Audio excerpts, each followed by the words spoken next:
presidente Jair Bolsonaro compartilhou um texto do general Augusto Heleno, ministro-chefe do Gabinete de Segurança Institucional. No texto, o general Heleno mostra como o governo Jair Bolsonaro está rompendo com práticas corruptas que estavam arraigadas nos governos petistas anteriores, com aparelhamento de estatais e bancos públicos, e pede ao povo que confie nas decisões do presidente e de sua equipe. Ouça o texto do general Heleno.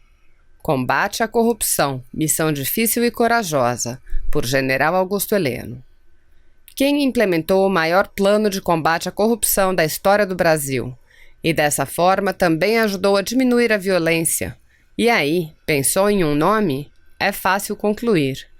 No passado, os presidentes de estatais, como por exemplo a Petrobras, eram indicados pelo critério político. Bilhões eram desviados, roubados. Olhem o Petrolão. Jair Bolsonaro mudou isso como prometeu. Hoje, os presidentes dessas empresas são indicados por critérios técnicos. O mesmo acontecia com bancos oficiais, Banco do Brasil, Caixa Econômica Federal, BNDES e seus diretores, indicados por políticos. Você se lembra dos empréstimos bilionários do BNDES para ditaduras amigas do PT? Com Bolsonaro, a festa acabou. Em 2019, não houve qualquer denúncia de corrupção nesses bancos. E a indicação dos ministros? Você se lembra que cada partido político indicava seus ministros para o governo? Era um verdadeiro festival da corrupção. Pois é, quem mudou tudo isso também foi o presidente Jair Bolsonaro. Hoje você conhece e se orgulha dos ministros Guedes, Tarcísio, Moro, Tereza Cristina, Damares, Pontes, etc. Sem Jair Bolsonaro, certamente essas pessoas não estariam no governo. Em 2019, não houve notícias de um só ato de corrupção nos ministérios. Vamos fazer justiça com esse homem. Ele ficou 15 anos no Exército e 28 anos dentro da Câmara. Candidatou-se acreditando somente em Deus e no povo. Quase foi assassinado, mas retomou a missão de mudar o Brasil. Assim, Jair Bolsonaro tornou-se o maior símbolo do combate à corrupção de que se tem notícia nos 520 anos da história do Brasil. Devemos confiar nele, na sua habilidade e determinação em escolher seus ministros e secretários para melhor conduzir os destinos do Brasil. O Superior Tribunal de Justiça liberou a divulgação do resultado do SISU a pedido do governo federal. Desde ontem, a lista já pode ser acessada na internet. Vamos saber os detalhes desse assunto com a repórter Luciana Colares de Holanda. Ela está no Palácio do Planalto. Oi, Lu, bom dia. Oi, Renata, bom dia para você que acompanha a TV Brasil. É isso mesmo. A divulgação estava suspensa por uma decisão do Tribunal Regional Federal da Terceira Região por conta de inconsistências na correção de cerca de 6.000 provas. O governo recorreu ao Superior Tribunal de Justiça, que liberou a divulgação do SISU. E ontem mesmo a lista já estava publicada. As notas do Enem são usadas pelos estudantes para fazer a inscrição no SISU e concorrer a vagas em universidades públicas de todo o país. E olha, também já estão abertas as inscrições para o ProUni, o programa que garante bolsas nas universidades privadas. E por causa desse atraso na liberação do SISU, as inscrições no ProUni vão até sábado e não mais até sexta, ou seja, os estudantes ganharam um dia a mais aí para concorrer. E agora uma outra notícia é que o governo vai chamar servidores aposentados para reduzir as filas no INSS. Essa é uma das medidas anunciadas pelo secretário especial da Previdência, Rogério Marinho, para resolver esse problema. Mais de 1.000 aposentados devem reforçar o trabalho. E o secretário também anunciou mudanças no comando do INSS. Quem traz essas informações é a repórter Márcia Fernandes. Além dos militares, vai ser possível também a contratação de civis para atuarem no atendimento e na análise de pedidos do INSS.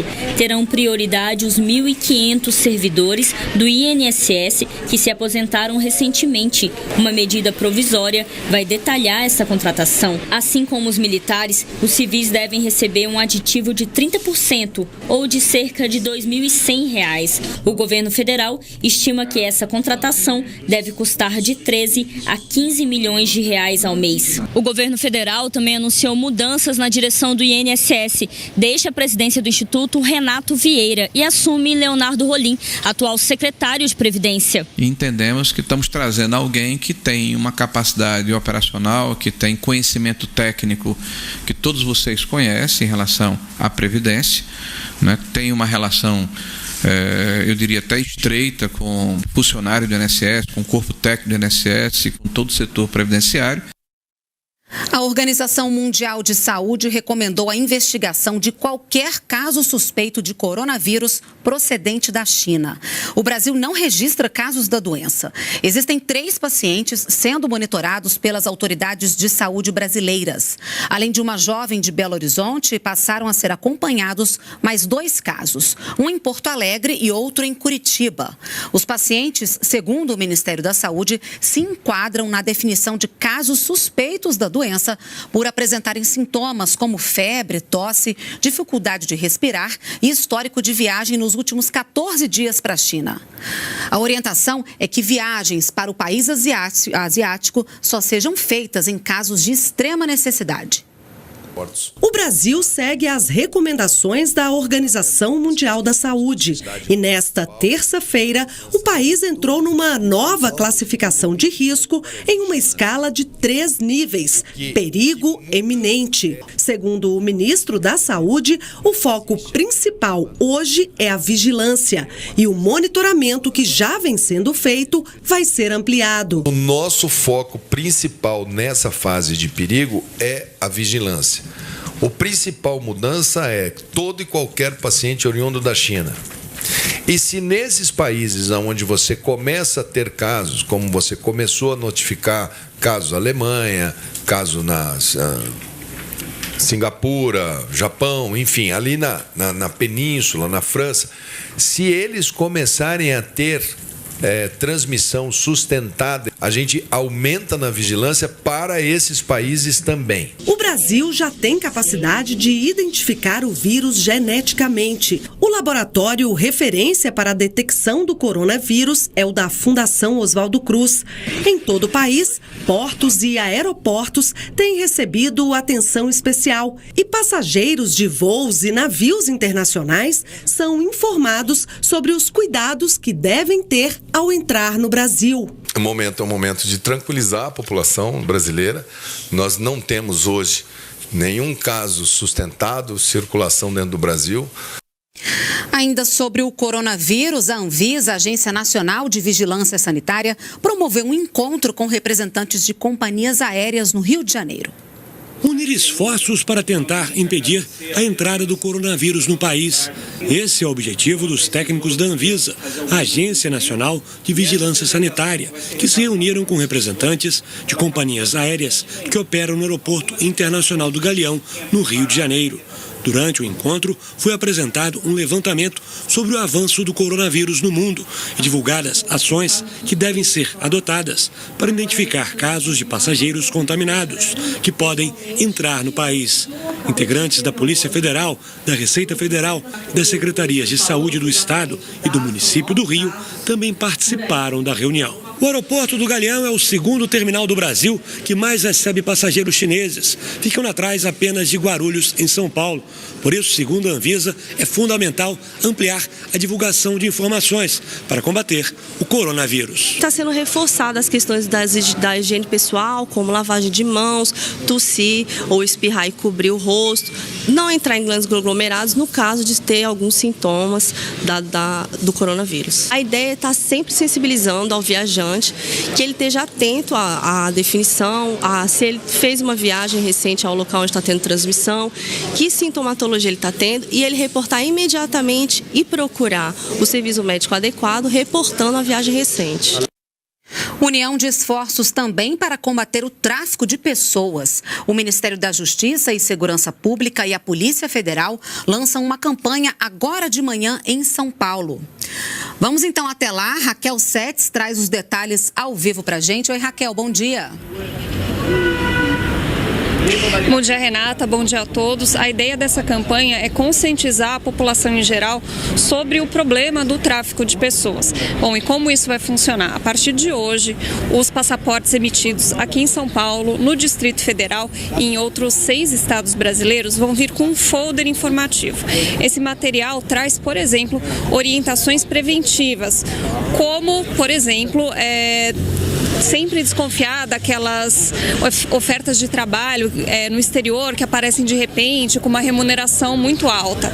Esse material também traz informações sobre como identificar possíveis vítimas do tráfico de pessoas junto com os canais de denúncia. Ao todo, 495 mil impressos serão distribuídos. Além do Distrito Federal, participam dessa ação os estados de São Paulo, Rio de Janeiro e Minas Gerais por causa do alto volume de emissão de passaportes, Goiás e Ceará por causa do número de denúncias envolvendo o tráfico de pessoas e, por fim, Amazonas e Pará, porque são estados do norte, então tem aquela questão da imigração venezuelana. Renata? Tá certo, Raquel, obrigada pelas suas informações direto de São Paulo. E olha, o Aeroporto Internacional de São Paulo, em Guarulhos, o maior do país, chegou à marca histórica de 43 milhões de passageiros em 2019. O volume é o maior registrado nos 35 anos de operações do terminal. O levantamento considerou o número de embarques e desembarques.